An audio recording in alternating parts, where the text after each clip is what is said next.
evening everyone. Now after completing what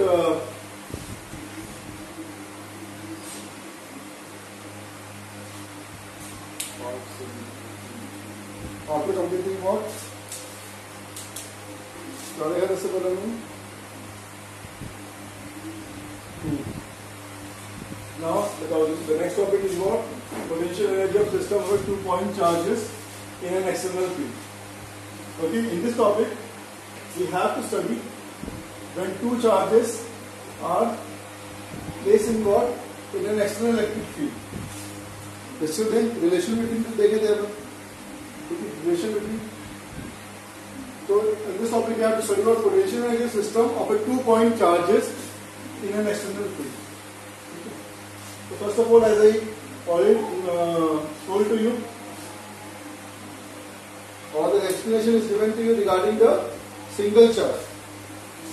Suppose when we have determined potential energy is denoted by what? U. Okay.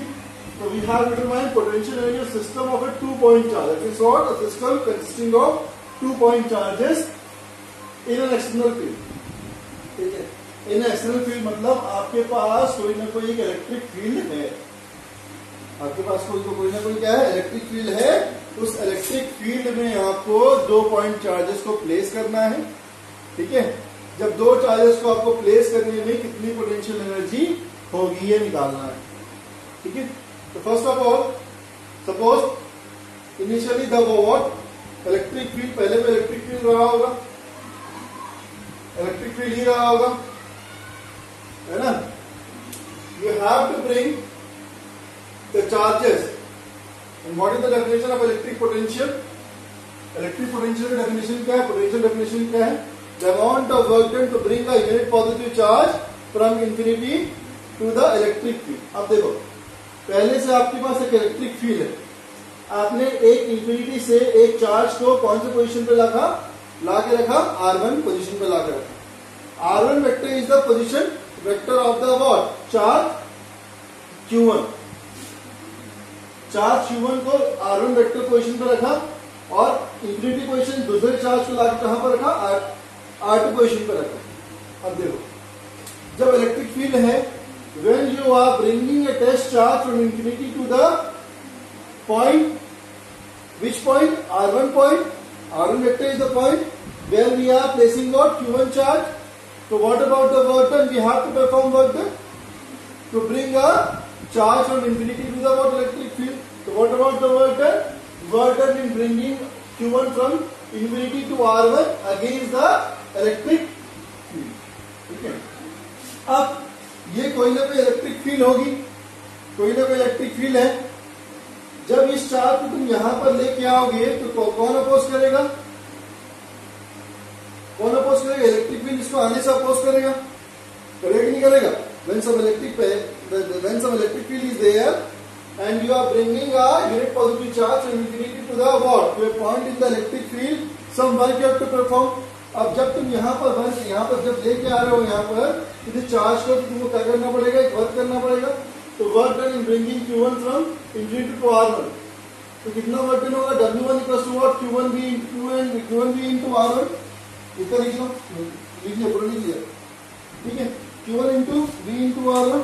ठीक है. ये पहला work done होगा. अब देखो, वर्क डन हमने रिप्रेजेंट तो किया यहाँ पर, लेकिन what about the charge? Charge is Q1. What about the potential? Q1 into V. क्यों? हमें पता है. What about the formula for V? V is equals to what? Work done by charge. Work done by charge. अब देखो, तो work done निकालने के लिए क्या होगा? W is equals to what? V into Q1. V into Q1 होगा. तो यहाँ पर क्या होगा? V into Q1 मतलब Q1 into V, और यहाँ पर R1 के रिप्रेजेंट करके मतलब we have to specify the position vector of Q1 charge. Q1 into V into what? R1. तो इस पोटेंशियल पे, इस पर्टिकुलर पॉइंट पे कितना पोटेंशियल होगा? VR1 vector. कितना होगा? VR1 vector. ये Q into V होगा. Q into V, but we have to specify what? Position vector किस पर्टिकुलर पॉइंट पे. अब जब आप इंफिनिटी पोजीशन से इस इलेक्ट्रिक फील्ड पे लेके आओगे तो कुछ ना कुछ करना पड़ेगा, वर्क डन करना पड़ेगा अगेंस्ट द इलेक्ट्रिक फील्ड। तो कितना वर्क डन होगा? W2 is equal to what? Q2 into V into R। इतना वर्क डन करना पड़ेगा।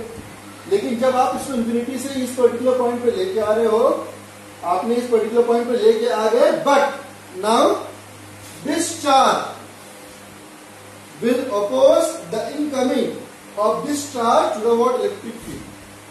ये इलेक्ट्रिक फील्ड तो अपोज कर ही रहा था, अब कौन अपोज करेगा? ये charge Q1। Are you getting a point? अरे है ना? तो इसके लिए क्या करना पड़ेगा? हमें कुछ ना कुछ क्या करना पड़ेगा? वर्क डन करना पड़ेगा। देखो इस पर्टिकुलर पॉइंट इंफिनिटी से तुमने यहां पर लाके रखा, ठीक है, ये इस पे क्या लगाएगा? रिपल्सिव फोर्स लगाएगा। अगर हम सिर्फ लेके आके वर्क डन करके छोड़ दें यहां पर, तो हो ये चार्ज यहां पर रह पाएगा क्या? नहीं, right? So because this charge will oppose this charge, will repel this charge out of the electric field. तो हमें क्या करना पड़ेगा? We have to perform an additional work done on what? Charge Q2। ठीक है, तो ये दो वर्क डन क्लियर हो गया। वर्क डन W1 किसके लिए? जब Q1 चार्ज इंफिनिटी से कौन से पोजीशन पे लेके आ रहे हैं? R1 पोजीशन पे लेके आ रहे हैं, और Q2 चार्ज को R2 पोजीशन पे लेके आ रहे हैं। Further work done on charge Q2 additional charge. अब इसमें चार्ज Q2 पे दो बार वर्क डन करना पड़ेगा, एक इंफिनिटी से लाके इलेक्ट्रिक फील्ड पे रखने के लिए, और दूसरा वर्क डन क्यों? बिकॉज ये चार्ज पे क्या लगाएगा? एक रिपल्सिव फोर्स लगाएगा। तो उसके लिए भी तुमको क्या करना पड़ेगा? वर्क डन करना पड़ेगा। अब तो work done on charge Q2 against the force exerted by Q1। Q1 क्या लगाएगा? एक रिपल्सिव फोर्स लगाएगा। ठीक है, तो हमें क्या करना पड़ेगा? एडिशनल वर्क डन करना पड़ेगा। तो ये वर्क डन होगा क्या? तो वो वर्क डन हमने स्पेसिफाई किया W3 से। किस पे वर्क डन करना है? हमें चार्ज Q2 पे वर्क डन करना है। इसको अपोज कौन कर रहा है? ये वाला चार्ज। तो इसके कारण पोटेंशियल क्या होगा? Q2 into V1। Potential at this point, क्योंकि इस चार्ज के कारण कुछ ना कुछ पोटेंशियल इस पॉइंट पे होगा। इस चार्ज के कारण कुछ ना कुछ पोटेंशियल इस पॉइंट पे होगा। लास्ट क्लास में बताया था मैंने। तो वर्क डन कितना आएगा? Q2 into V1, because this charge is applying some amount of what? Repulsive force on this charge. इस पॉइंट पे इसका पोटेंशियल है,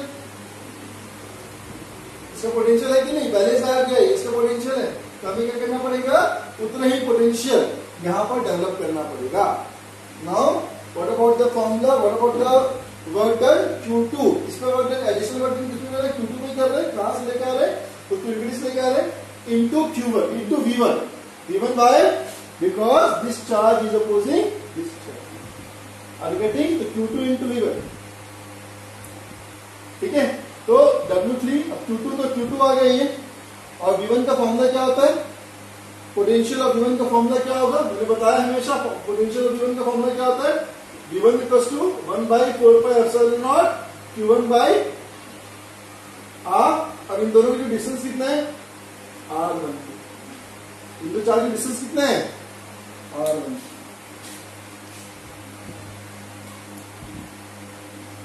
तो टोटल कितने वो हो गए? कितने वर्क डन हो गए? 3 वर्क डन हो गए। और जब 3 वर्क डन हो गए हैं, तो now we have to work, now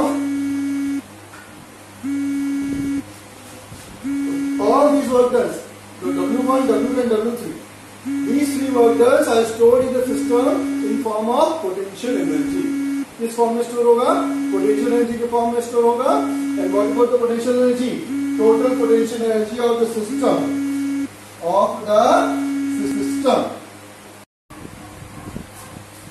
now after calculating what total potential in the system, total potential in the system is what? U is equal to W1 plus W2 plus W3।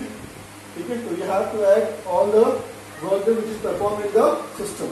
so W1 is equal to what? Q1 into V into R1 vector plus W2 plus Q2 into V into R2 vector plus W3 1/4πε0 Q1 Q2 by R1। ठीक है, ये जो W3 की value कैसे बताया था मैंने?